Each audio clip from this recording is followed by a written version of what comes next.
Hello, I'm Reese Wallace, And I'm Luke Clancy. and this is the Cedar Log.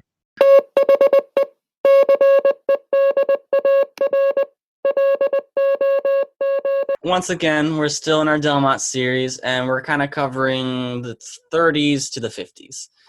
So in 1930, the camp got its first showers and electric refrigerator.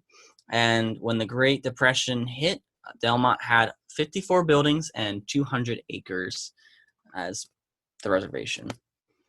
Around 1935, John Woodbridge Patton, a Delmont staff member, sold his land to the council, and this expanded Delmont to past the Unami Creek to a part in the southeast, and this added a topsail cabin to the reservation.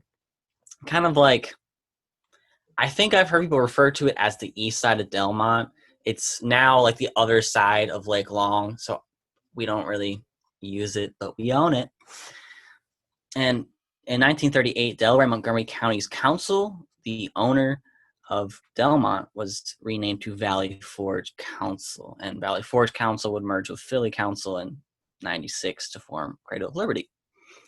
For pre-World War II, post-Great Depression, World War II actually brought more hardships to scouting, with elderly men and mothers serving as de facto scout leaders, while many of the young men went off to fight. Camp faced wartime rationing, and scouts had to bring their war ration books to help make ends meet. With gas rationing going towards the war efforts, scouts once again had to walk to camp from the train station, and buses were also scheduled to bring the scouts to camp, but weren't in use as walking to camp again. Camp nurse named Mrs. Donner joined the camp staff as doctors were needed for the war effort. Her husband, Roy Donner, was the camp director. In 1943, the Valley Forge Council saw the beginning of a capital campaign to revamp Delmont. This led to the construction of the Cedar Dining Hall, waterfront improvements, and the purchase of even more acres. Fun fact, the kitchen equipment from the dining hall came from a dismantled aircraft carrier named the Ranger. The old dining hall on the other side of the Unami was used for handicraft till it was torn down in 1956. Yeah, and 1947 also saw the construction of Lake Long, which is once again the lake we know at Delmont today. And on September 18th, 1949, Schweiker Lodge was dedicated to Malcolm A. Schweiker Jr., who was killed at Okinawa. In 1950, saw the construction of Gren Day Cabin, named after Grenville Day, the district executive of William Penn District. And 1953 kept like more and more additions, and the Ranger House, Gate Lodge, and the stone entranceway to camp were built by Delmont Lodge. This year also saw the removal of the Bridge of Smiles, since it was replaced by a steel bridge. The steel bridge was later removed in the late 60s. 1954 is a key year for Delmont and also Hart, because a joint capital campaign was conducted by Valley Forge Council and Philadelphia Council. And the two pools were built at Cedar Camp and Pioneer Camp, and Cedar Camp had held the rows of the cabins, and the pool construction caused them to be torn down, unfortunately. And that same year also saw the construction of the dining hall at Pioneer Camp, which is just a huge pavilion with no kitchen. Meals were cooked at Cedar Dining Hall and then brought over.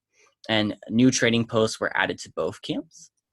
1957 marked the construction of 4 winterized cabins, the Health Lodge, and the maintenance building as well.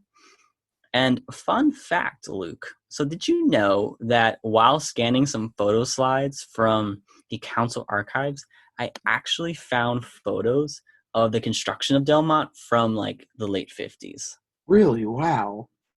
And I don't think people have seen them, because if Michael G. Comfort, our advisor, hasn't seen them, and he's like the Delmont expert extraordinaire, then I think it's significant. So remember, check your attics, your basement, your closets. Go ask the old guys in your troop about stuff. Find those photos, find those photo slides, find those documents for us. Pretty please, we love you.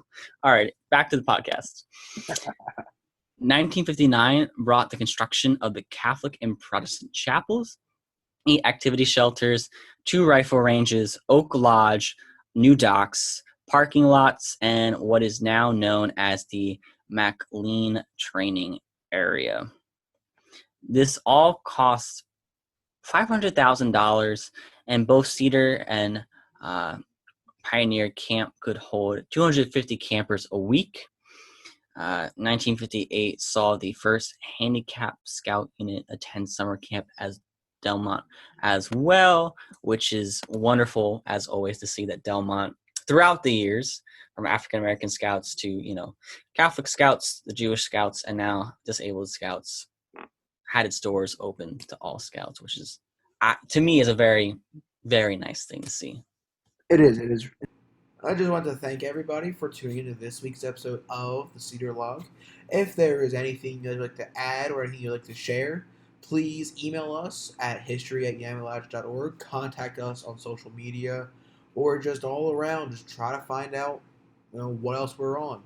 We're not on much, but try to find us. We want more history. You want to bring exciting content to you guys. We just want to share history of our camps and scouting in general. So please, as Reese said, look in that chest that's sitting in your basement. Look at your grandfather's memorabilia from when he was a kid. There might be something really cool in there that we all want to see and learn about. So please, please, give it to us. We promise we'll give it back. Anyway, have a great day. Stay safe. Stay healthy.